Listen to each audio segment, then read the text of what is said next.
All right, folks, I was working on this proto board for a research collaboration between UCF and Georgia Tech, and I thought it was a great opportunity to show you a little bit about how I use a Perfboard and measuring wires.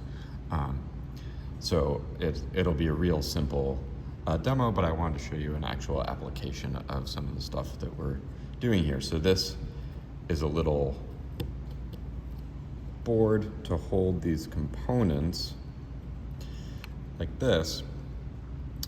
So I'm on ESP32 dev board and an NFC chip reader, and what this will let me do is scan an NFC tag, write its unique identification number to a database online, and then embed the link to that object in the database back to the NFC tag. So that's a pretty neat thing, but more to the point, let's look at how we do this wiring. So I'm making this board with these female headers so I can stick these components in here, just so that in case it doesn't work or I want to recycle these parts for a project later, I can easily unplug them and do so. So Perfboard is just an array of holes. So any connections you want to make, you have to make yourself. And so some of the things I've got on here already, I've got a power line going down there, and I've got a ground line going down there. I've got two resistors connected to two of the pins here. And you can see both those resistors are bridged into that power line on that side, and then they're connected here to a pin on the ESP32. So those are functionally pull-up resistors. For this, it's using a communication protocol called I2C. So I've got on here the ground, the voltage in, SDA, and then SCL is the wire I still need to connect. So I am going to do that, show you how. So I've got some wires here. I'm gonna use this green wire. And so I kind of trace in my head how I want the circuit to go. Let me see, I'll use a solder to like point out. I try to avoid overlapping things if I can, but if they're insulated wires, you can, that's fine.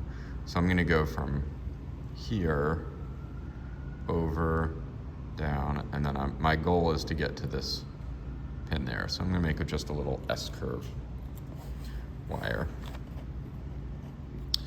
And so I kind of lay it out on top and make some of my bends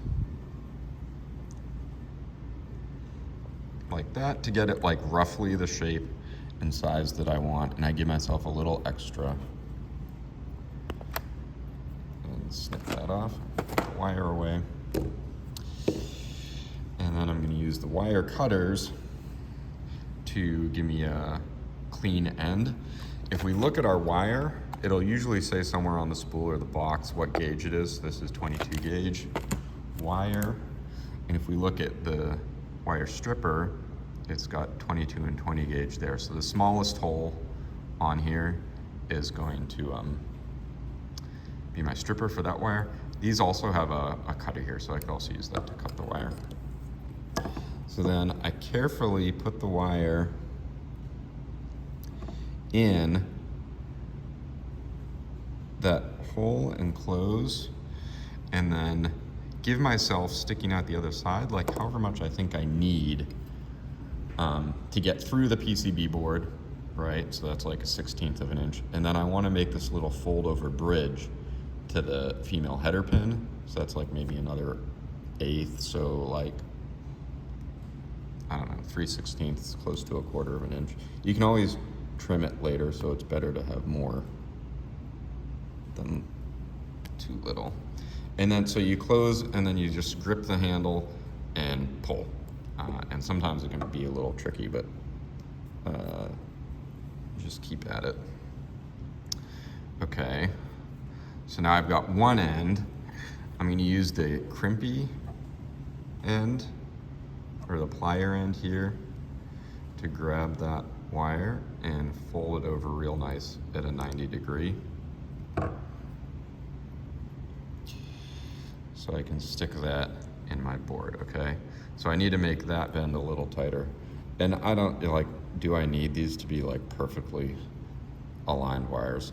No, I'm just kind of a perfectionist about it. So I'm just gonna massage that bend until it fits next to the other wire. It's gonna run down like that, bend, bend, bend. And I'm going for the second pin there, okay? So that'll get me there. And then what I do is I mark on the wire. That's where I want to strip to, because I'm gonna bend there to go through that hole. And I'm gonna bridge on the back from there all the way to here. So I'm gonna skip over that row of holes. So I'm gonna leave that as long as I can, just to make sure that I've got enough material to get there.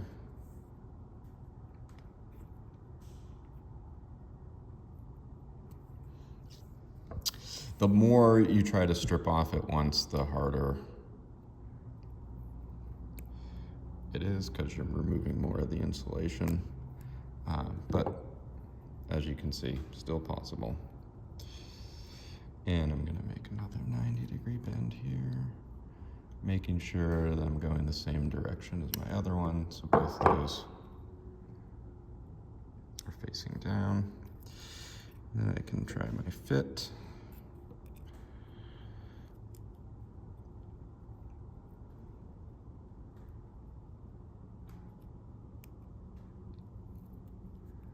Okay. There we go. Nice. So then I flip it around, and sometimes when you stick a part into a perf board like this, it will like just fall out, right? If the leads are too straight, the wire is usually smaller than the hole, so it's not like a press fit thing. So you bend the wires, you can bend them slightly like that to make sure they don't fall out.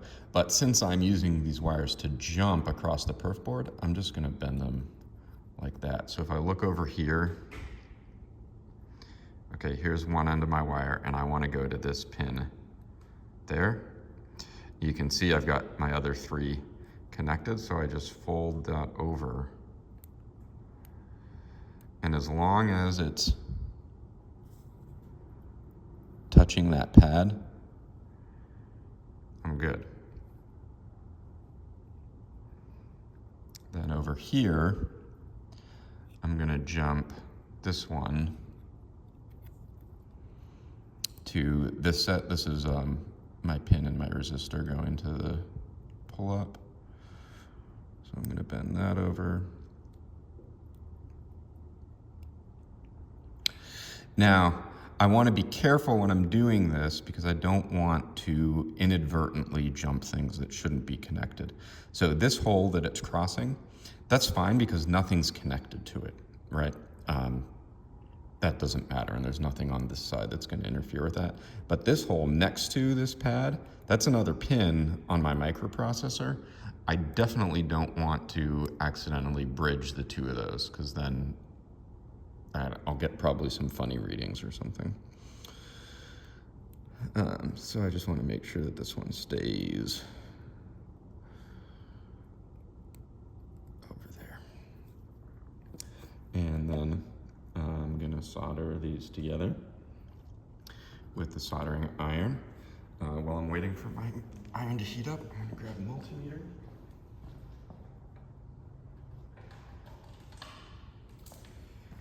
So I'll use the multimeter to test that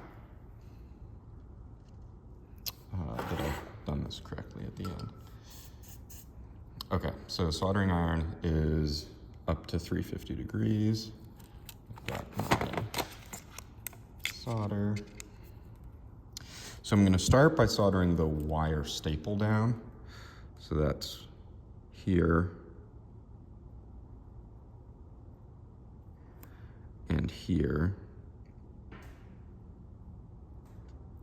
That holds it in place, and then I can make the connections. I want to check, sometimes that movement and the heat will move the position of my bends, so I'm just going to make sure those are still pressed down on the board and over the way I want them to be.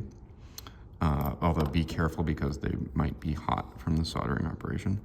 And then I can solder those little wire bits to the pads to make the bridge.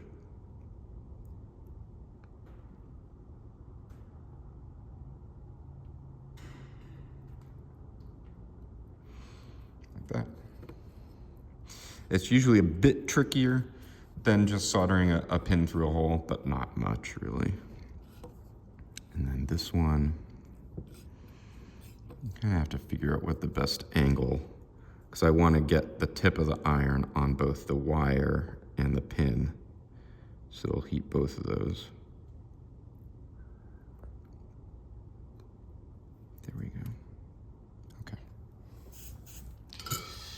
And then this is not too bad, but if I had a lot of excess wire there, I could go in and snip that off to make sure it doesn't, bend and bridge something else accidentally. And when I'm all done with this, I might go through and trim all these headers down just so that I have a flatter surface here. So there we go. My staple's in. Let's test it though. So I'm gonna get the multimeter and put it on continuity.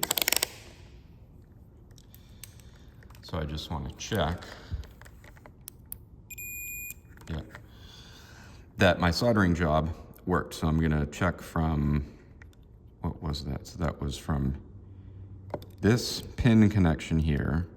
So anything on there should go to the lowest one here. So that should connect to there. Yep. And that's through a resistor, right? Which is gonna block my continuity. But I can check my other points, like my power rail is good, my ground rail is good. That ground should be connected through here, but it might need power to show that. And, oh yeah, the other one, that should be connected. Yep. Okay, so that's how I go around and check that my soldering job is good. So just to show how I trim these off with the flat end snips, they've got a flat surface on one side and a bevel on the other side, unlike these wire cutters, which have a bevel on each side. They let you get right up on the surface, and you can snip to get a really clean surface there. These will still be a little sharp, but they're not as pointy as the pins, and so it's less likely to poke into something or snag on something else. And I'll probably end up putting this, in a 3D printed or laser cut box or something.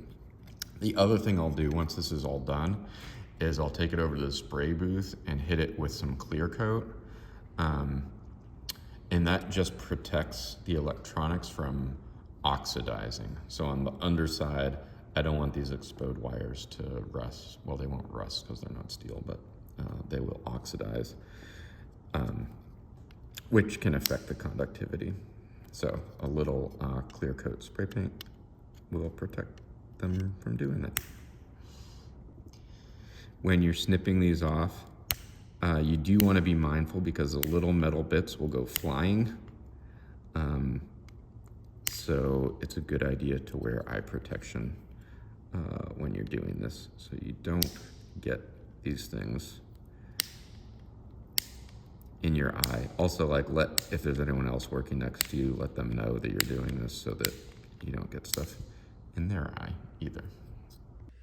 So the other thing you want to be mindful of when you're trimming these, besides your eyes, is those little bits of metal can fly off and land on your board or one of your components, and they might bridge pins there. So before you plug anything in, you want to check and make sure there's no stray bits of snipped wire on any of your parts that might cause a short.